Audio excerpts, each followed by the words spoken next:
Capítulo 3. O simbolismo polar, o Senhor da Paz e de Justiça. É possível ligar a concepção integral e originária da função real a um posterior ciclo de símbolos e de mitos que conduzem todos ao mesmo ponto, através de figurações e de transposições analógicas diversas. Como ponto de partida, pode-se tomar a noção hindu de Sakravarti, ou Senhor Universal.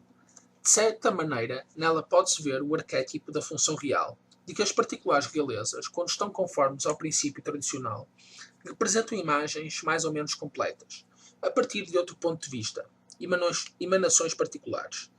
Sakravarti literalmente quer dizer Senhor da Roda, ou o que faz girar a roda, o que faz remontar novamente à ideia de um centro, que afinal corresponde também a um estado interior, a uma maneira de ser, ou melhor dizendo, à maneira de ser.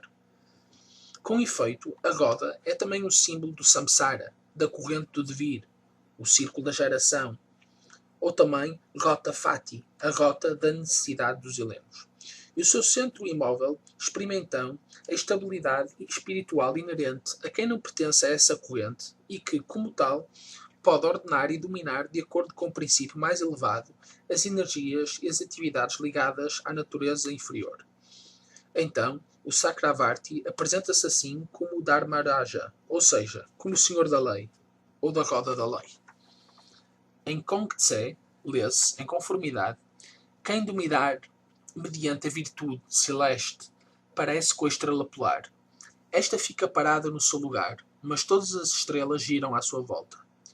Daqui retira também o seu sentido o conceito da revolução como um movimento ordenado em torno de um motor imóvel, conceito que nos tempos modernos deveria transformar-se em sintoma de subversão.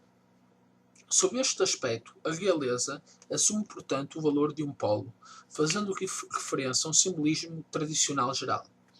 Pode-se recordar, por exemplo, além de Midgard, a terra divina central da tradição nórdica, a referência de Platão, onde Zeus reúne o conselho com os deuses para decidir sobre o destino da Atlântida, é a sua sede augusta que está no meio do mundo e que permite uma visão de conjunto de todas as coisas que participam no devir. A referida noção do Sakravarti, aliás, está associada a um ciclo de tradições enigmáticas relativas à existência efetiva de um centro do mundo que tem, na Terra, esta suprema função. Alguns símbolos fundamentais da realeza, na sua origem, tiveram uma relação estreita com uma ordem de ideias como esta. Em primeiro lugar, o cetro, que, segundo um dos seus aspectos principais, está ligado analogicamente ao eixo do mundo. A seguir, o trono, lugar elevado sobre o qual se fica estaticamente sentado. Ao próprio significado de estabilidade ligado ao polo e ao centro imóvel, associam-se também os correspondentes significados interiores, além de metafísicos.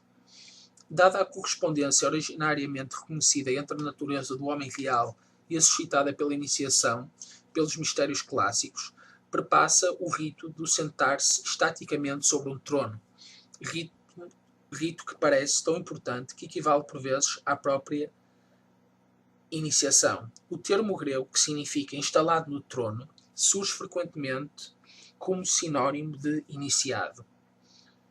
Com efeito, em certos casos, na sequência das fases de iniciação, a entronização real antecedia ao tornar-se um único ser com o Deus. Encontra-se este mesmo simbolismo incorporado no zigurate, em pirâmide terraço assírio-babilónico, no esquema da cidade dos soberanos irânicos, como em Ecbatana, e na imagem ideal do palácio real do Sakravarti.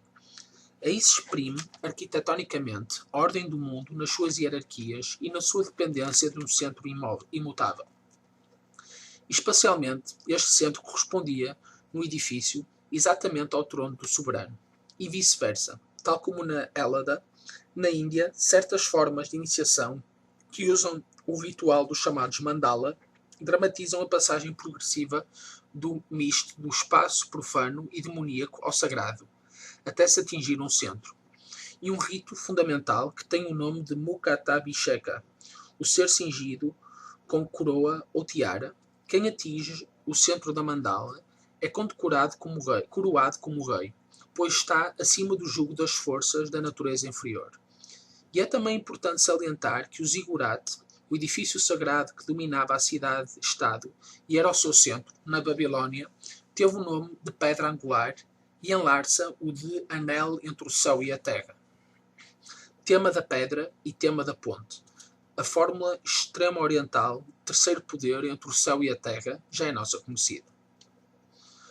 Estes são vestígios e correlações, cuja importância não nos pode escapar. Em particular, a estabilidade tem o mesmo duplo aspecto. A fórmula indo-ariana da consagração dos soberanos tem-no por centro. Fica firme e inabalável, não cedas. Sê inabalável como a montanha. Sê sólido como o próprio céu e mantém firme o poder no teu punho. É firme o céu e é firme a terra, e sólidas são também estas montanhas. Sólido é todo o mundo dos vivos, e sólido é também este rei dos homens. Pois bem, nas formas da realeza egípcia, a estabilidade figura como um atributo essencial que se vem adicionar no soberano ao da força-vida. E tal como o atributo força-vida, de que já se referiu a correspondência com o fogo secreto, assim também a estabilidade tem uma referência celeste. O seu sinal, Ded, exprime a estabilidade dos deuses solares que assentam sobre colunas ou sobre os raios celestes. Tudo isto faz remontar à ordem iniciática, porque não se tratava de ideias abstratas. Tal como a força e a vida, segundo a concepção egípcia, também a estabilidade é um estado interior e ao mesmo tempo uma energia, uma virtus, que se transmite como um verdadeiro fluido de um rei para o outro, a mantê-los sobrenaturalmente. Por outro lado, a condição de estabilidade, entendida esotericamente, liga-se o atributo olímpico e o da paz. Os reis, que vão buscar o seu poder antigo ao Deus Supremo e receberam a vitória das suas mãos, são faróis da paz no meio da tempestade. A seguir à glória, centralidade, polaridade e estabilidade, a paz é um dos atributos fundamentais da realeza, que se conservou até épocas relativamente recentes. Dante falará do Imperator Pacificus, título já recebido por Carlos Magno. Naturalmente, aqui não se trata da paz profana e exterior, em referência ao regime político. Paz esta que pode ter, no máximo, o sentido de um reflexo, mas antes trata-se de uma paz interior e positiva, não dissociada do elemento triunfal de que já falamos, de maneira a não exprimir a cessação, mas sim a perfeição de atividade, a atividade pura, completa e recolhida em si própria. Trata-se daquela calma que testemunha realmente o sobrenatural. De acordo com Kang Tse, o homem designado para a soberania, ao contrário do homem comum, tem um princípio de estabilidade e de calma em vez de agitação. Tem em si a eternidade, em vez de movimentos instantâneos de alegria. Daí, aquela calma, grandeza que exprime uma superioridade irresistível, algo que aterroriza e ao mesmo tempo impela à veneração, que se impõe e desarma sem combater, deixando subitamente a sensação de uma força transcendente, completamente dominada, mas pronta a libertar-se. O sentido maravilhoso e medonho do Numen. A Pax Romana é augusta, ligada precisamente ao sentido transcendente do Imperium e à Eternitas, que se reconhece nele e na pessoa do verdadeiro chefe. Pode ser válida como uma das expressões desses significados na ordem de uma realização histórica universal. Enquanto o ethos de superioridade sobre o mundo, de calma dominadora, de imperturbabilidade ligada imediatamente ao comando absoluto que permaneceu como característica de vários tipos aristocráticos, mesmo depois da secularização da nobreza, deve ser considerado um eco daquele elemento originariamente tão real como espiritual e transcendente. Se tomar como símbolo dos estados inferiores do ser a Terra, que, no simbolismo ocidental, esteve em correspondência com a condição humana em geral, na antiguidade julgou-se que se poderia fazer derivar homo de humus, encontra-se na imagem de um cume, de um cimo montanhoso, culminação da terra na direção do céu, outra expressão natural dos estados que definiram a natureza real. Assim, no mito irânico, é uma montanha, a poderosa Ushidarena, criada pelo deus da luz, que é o lugar do Vareno, ou seja, da força mística real. E é no alto das montanhas, segundo esta tradição, tal como na tradição védica, que cresceria o Aoma, ou soma simbólico, concebido como princípio transfigurador e divinizador. Aliás, Alteza, e mais significativamente Alteza Sereníssima, é um título que se continua a dar aos monarcas e aos príncipes até a época moderna, título esse cujo sentido originário, tal como o do trono enquanto lugar elevado, implica todavia que se remonta a certas correspondências tradicionais entre monte e polo. A região elevada da Terra é o Monte da Salvação, é o Monte de Rudra, concebido como o soberano universal, e a expressão sânscrita Paradesha, evidentemente ligada ao caldaico Pardes, de que o paraíso do cristianismo é um eco, precisa literalmente este sentido de cume, de local mais alto. Assim é legítimo fazer também referência ao Monte Olimpo, ou ao Monte Ocidental, que conduz à região olímpica e que é o caminho de Zeus, bem como todos os outros montes que, nas diferentes tradições, os deuses, purificando os estados urânicos do ser, habitam. Ao Monte Simvat, em que se encontra o ponto que une o céu e a terra, aos montes solares e polares, como por exemplo o simbólico Meru, polo e centro do mundo, montes que tiveram sempre uma relação com os mitos e os símbolos da realeza sagrada e da regência suprema.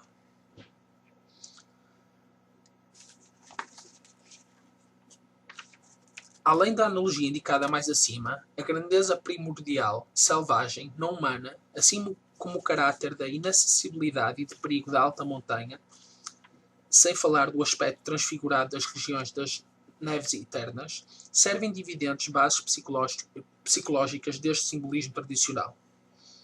Na tradição nórdico-ariana, em particular, o tema do monte, mesmo na sua realidade material, por exemplo, o Helgafell e o Crosslohar irlandeses, é frequentemente associado ao Valhalla, a residência dos deuses oásis, situada no centro ou polo da Terra, no Midgard, que é qualificada de esplêndida, Glitnir, e de terra sagrada, Alaktland, mas também, precisamente, de montanha celeste, Himinbjörg, elevadíssima montanha divina, no alto da qual, para além das nuvens, brilha uma claridade divina, e onde Odin, do limiar Lidskjalf, vigia o mundo inteiro, o Asgard, a que, aliás, os reis divinos nórdico-germânicos ligavam de maneira significativa a sua origem e a sua residência primordial. A título complementar, o monte simboliza por vezes o lugar em que desaparecem os seres que atingiram o despertar espiritual. É o caso, por exemplo, do Monte do Profeta, que, no budismo das origens, tem por habitantes subterrâneos aqueles a que se chama os super-homens, seres invencíveis e intactos que despertaram de si próprios, que se libertaram dos vínculos. Pois bem, este simbolismo também está em correspondência com a ideia real e imperial.